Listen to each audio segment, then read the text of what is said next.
સતત બીજા દિવસે વિધાનસભા ગૃહમાં ગુંજ્યો બટાકા પકવતા ખેડૂતોના પ્રશ્નોનો મુદ્દો.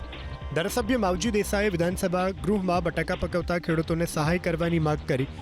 માવજી દેસાઈનું કહેવું હતું કે બટાકા પકવતા ખેડૂતોને છેલ્લા 3 વર્ષથી નુકસાન થઈ રહ્યું છે, જેથી રાજ્ય સરકારે બટાકા પકવતા ખેડૂતોને સહાય કરવી જોઈએ. સાથે જ કોલ્ડ સ્ટોરેજ પર સહાય મળે તેવી માવજી દેસાઈ સરકાર સમક્ષ માંગ કરી છે.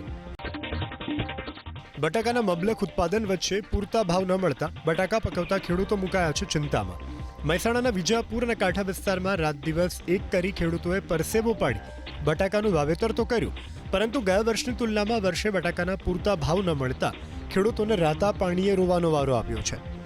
ગયા વર્ષે ખેડૂતોને પ્રતિમણ બટાકાનો ભાવ 250 થી 350 સુધી મળતો હતો, ત્યારે આ વર્ષે ખેડૂતોને પ્રતિમણ ફક્ત 80 થી 150 રૂપિયાનો ભાવ મળી રહ્યો છે. ખેડૂતો ભાવ ન મળતા ખેતરમાં બટાકાના પહાડ જેવા ઢગલા ખડકી દીધા છે. ઓછા ભાવ મળતા ખેડૂતોને બિયારણ, ખાતર, મજૂરી, ટ્રાન્સપોર્ટનો ખર્ચો પણ કાઢવો મુશ્કેલ બન્યો છે. ખેડૂતોનું કહેવું છે કે આજે 100 રૂપિયા પ્રતિમણના ભાવે પણ કોઈ બટાકા લેવા તૈયાર નથી. વેપારીઓને ફોન કરીએ તો કોઈ આવતું નથી. બટાકા ખરીદનાર કોઈ પણ ન હોવાથી હવે ખેડૂત દિવસે ને દિવસે દેવામાં ડૂબી રહ્યો છે. વિજાપુર એપીએમસીના ચેરમેન રાજુ પટેલનું કહેવું છે કે ઓછા ભાવને લીધે ખેડૂતો આર્થિક સંકટમાં મુકાયા છે. કોલ્ડ સ્ટોરેજ હાઉસફુલ થઈ ગયા છે, જેથી સરકારે બટાકા પકવતા ખેડૂતોને સહાય આપવી